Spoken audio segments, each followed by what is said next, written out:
Hello and welcome. You're watching Agenda on NDTV 24/7. I'm Kajari Sen. In 2004, when the Congress government came to power, a surprise Prime Minister was named. He was a man seen more as economist than politician, an academic, someone who was seen as having brought the age of liberalization to India. 9 years down the line, his credibility has come into question. Dr Manmohan Singh today said that history would vindicate him, that time would tell what he and his government had done.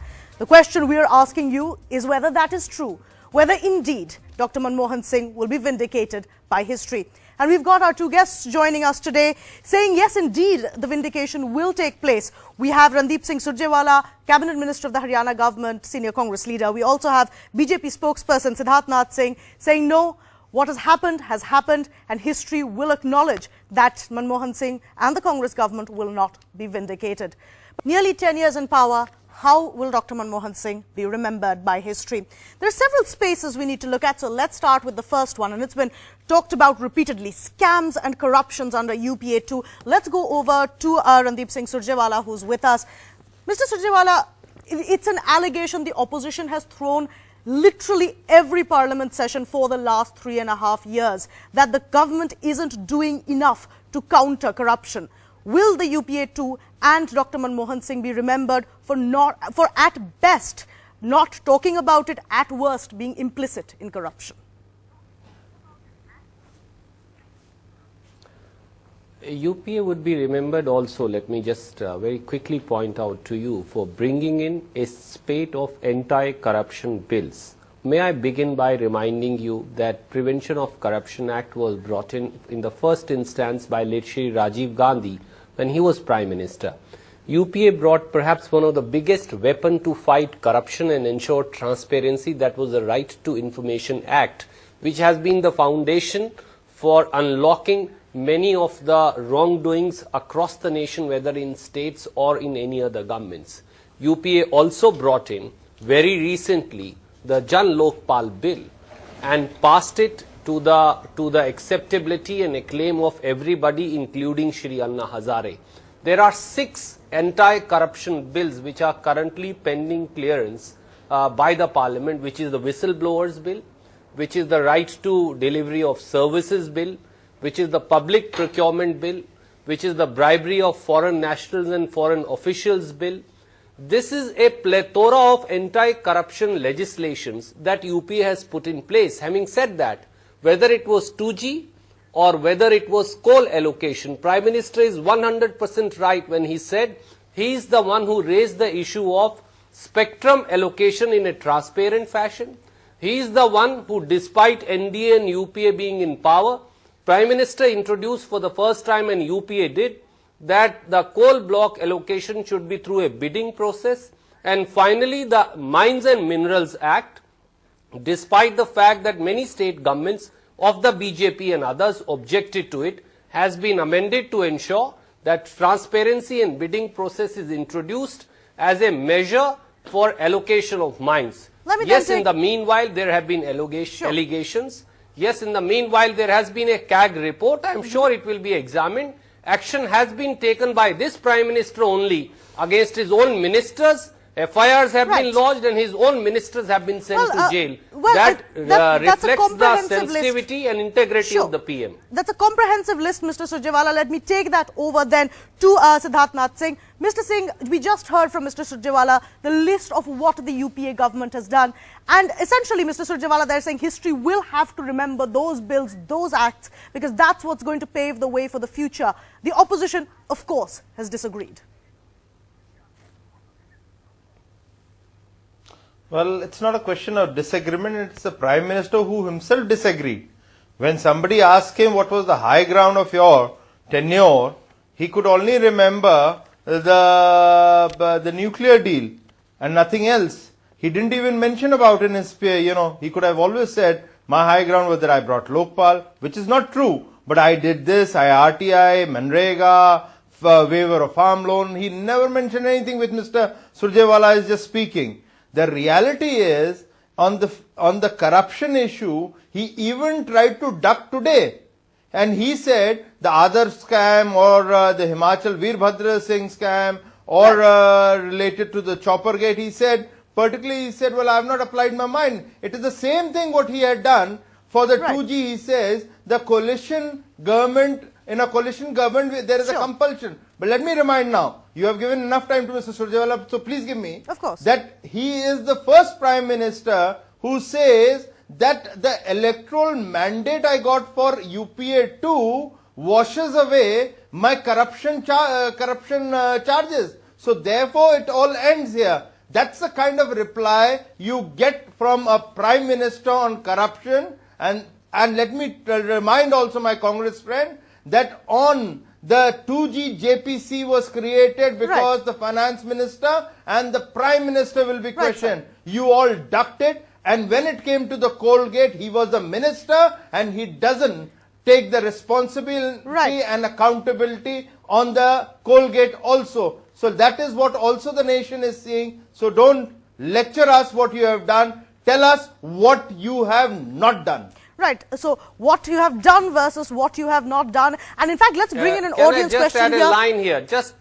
Just a very quick intervention. Right, sir. Can I just add a line to what Siddharth said? I want to remind Siddharth that those who are taking in Yedurappa today, a person who was removed for corruption by BJP itself, and BJP has today welcomed Yedurappa in their own fold, should not speak about corruption. Mr. Modi also needs to answer why does he have Babula, Babubhai Bukharia, and Mr. Solanki let's not make this about, I'm going to cut you off. Let's not make this about individual names. Sir, I'm going to cut both of you off. No, we're not going to make this about individual names. We're going to make this about the larger issues that we are looking at. I've got a group with me, an audience member who wants to put a question to our guests. Let's go over to her. You talked about the scams and all, but... who do you have the question for first? Mr. Surjewala. Okay. So you talked about the scams and Colgate scam basically. So the steps have been taken and action has been taken against A. Raja. Okay, so Mr. Surjewala, essentially the question there is saying that action has been taken and therefore after that, should that issue be, 2G action was taken, why hasn't action been taken as far as Colgate is concerned? In Colgate, let me remind my young friend that there is a Supreme Court monitored CBI inquiry taking place in which UPA government has been asked to not interfere by Supreme Court, and we've respected that view. They've lodged not one but about a dozen first information reports. Their progress report is submitted directly to Supreme Court, and I'm sure people will be persecuted and heads would roll. We are not here to defend anybody who has done anything wrong, and law has been changed and auction procedure has been put in place. Right, I believe Mr. Singh wants to counter that. Mr. Singh, we'll let you get a word in. And this is the, sorry, let me add here a quick one. Please allow me to add here. This is the same Colgate and the Supreme Court which wrapped the Congress government for their minister interfering in the cabinet, in the CBI note, which was being submitted as an affidavit to the Supreme Court. He lost his job. So he is giving that everything is and the law minister resigned. The Congress or UPA-II is unfortunate. And the law minister of the country resigned on that account. Absolutely. So grant the Congress party that. So the law minister and please tell me what was the joint secretary of the PMO doing in that meeting? At this point, we will, in fact, corruption being, of course, one of the major issues which came up in the tenure of the UPA. The other major issue which came up, and we should now move our attention to that, is, of course, the issue of the economic crisis. There's been a global crisis, but the allegation that was made by the opposition was that this government did not gear up to deal with the global crisis. Mr. Singh, to go over to you, do you think that the economic issues of this country were mishandled? There's no two ways about it. It's been seriously mishandled by this government, despite the so-called economist Prime Minister. The issue here is that India has a domestic market. India has its own demand and supply. Now, when you look at the demand and supply, what the government thought about is that it is the inflation which can be controlled on the basis of the monetary policy. Certainly the case was of a demand and supply. You had to increase the supply chain and let the demand be, reduced. And one of the basic things, let me tell you, the food security bill was pending, a pet project of NSC and Sonia Gandhi ji was pending for last 3 to 4 years. And for those 3 to 4 years, the food grain stocks were forcefully being stored in the FCI godown, and the Supreme Court had to intervene, and they rapped again the Congress government, UPA government, and said, don't let it rot. Right, sir. Please give this to the poor. But they refused, because before you bring an act, you need to have a certain amount in your own godown. Right, so that's sir. the kind of policy which was allowed, which increased inflation. So Fair they were clueless which side to look. Now, inflation has been a bugbear. Let me take that to Mr. Surjewala. Mr. Surjewala, today we heard the Prime Minister himself accept that it had been a difficult time as far as inflation was concerned. But he also said, given what had been happening globally, clearly India did its best to try and buffer the damages. Would you agree? I would completely agree with that. In fact, I just want to give your viewers 4 simple facts and not indulge in any rhetoric, unlike my friend. The economy over 9 years has grown at an average of 8%, unlike the NDA tenure. 5 of them have been above 8%. The GDP has grown by 308%. When we received power in 2004 from NDA, our forex reserves were 133 billion. They are 288 billion today. Exports have grown by 11%.